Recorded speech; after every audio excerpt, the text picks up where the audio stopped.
መገኛችንን ካሳንቺስ አካባቢ አድርገናል። እዚህ አካባቢ እንግዲህ በተለይ የቤተ መንግስት ፓርኪንግ ፊት ለፊት ነው የምንገኘው። እዚህ ቦታ ላይ ወደ 9 ሄክታር መሬት የሚሸፍን የህፃናት ፓርክ እየተገነባ ነው። ይህ ፓርክ ከተጀመረ 2 ወራትን አስቆጥሯል። ምናልባትም ከ1 ወር በኋላ ለምረቃ ይበቃል ተብሎ ይጠበቃል። እዚህ አሁን ከምሽቱ 5 ሰዓት አካባቢ ነው የሚያሳየኝ። ከምሽቱ 5 ሰዓት ግን እዚህ ሁሉም አይነት ባለሙያዎች በስራ ላይ ይገኛሉ።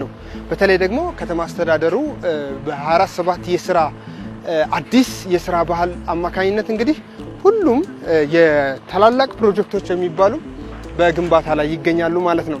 ይህም በተለይ ደግሞ በዚህ ፕሮጀክትም ላይ በተግባር ሆኖ ነው የተመለከትነው።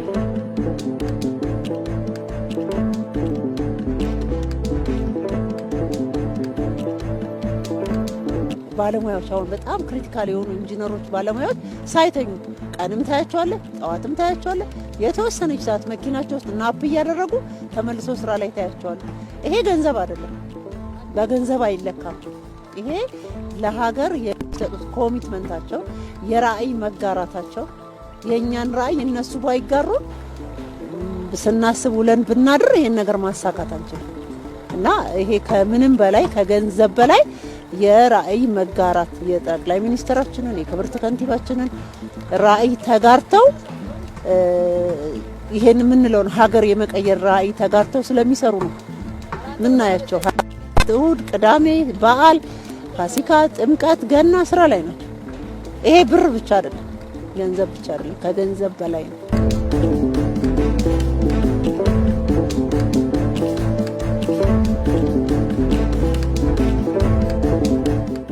ይሄ ለኛ የመጀመሪያችን አይደለም። ከጀመርን ቆይተዋል። ኮሪደር ከመጣ ጀምሮ አለ። ይሄ 24/7 የሚባለውን ፕሪንሲፕል በደንብ ነው የምንተገብረው። ያም ማለት ከተማው ላይ ይሄ ኢሚዲየት የሆነ ለውጥ አጭር ጊዜ ውስጥ ለውጥ የመጣ በእንደዚህ አይነት መልኩ ስለተሰራ ነው። አሁን ዛሬ ዕለቱን በዓል ነው፣ ግን ያንንም ትተን ነው እኛ እንትን እያደረገን ያለና በአጭር ጊዜ ውስጥ ለማስረከብ ግዴታ ኮሚትድ መሆን ያስፈልጋል። ያንን ታርጌት አድርገን ነው እና ስለ እንትኑን ለማውራት ብዙ ጊዜ ከኮሪደር ከመጣ ጊዜ ጀምሮ ስላለንበት አዲስ አይደለም ለኛ።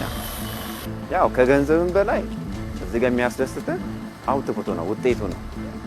በአጭር ጊዜ ውስጥ ምን ተሰራ፣ ምን ሰክሰስፉል አደረክ ከምታይ ከአውትፑቱ ያን ነው ከገንዘቡ በላይ ላንተ ሳቲስፋክሽን ነው።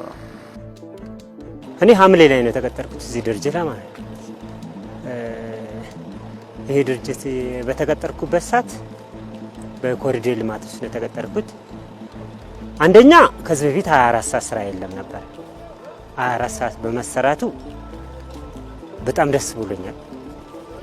ሁለተኛ አካባቢው በጣም ለምቷል ብዬ ነው የማስበው። ለምን ጨለማ ነበር፣ ጨለማ በጣም ያስፈራ ነበር። እንደ ቀን አሁን እዚህ ሰርቼ ከፈለኩኝ ማታ ስለቀቅ ወደ ቤት ገብቼ ማደር እችላለሁ። ምንም በተቻለ ማለት ነው። ይሄ 24 ሰዓት ስራ መሰራቱ ደግሞ ስራ አጥነትን ይቀንሳል። አስፈላጊ ከሆነ ተጨማሪ ሂሳብ ጠይቀን እንድንሰራ ያደርጋል።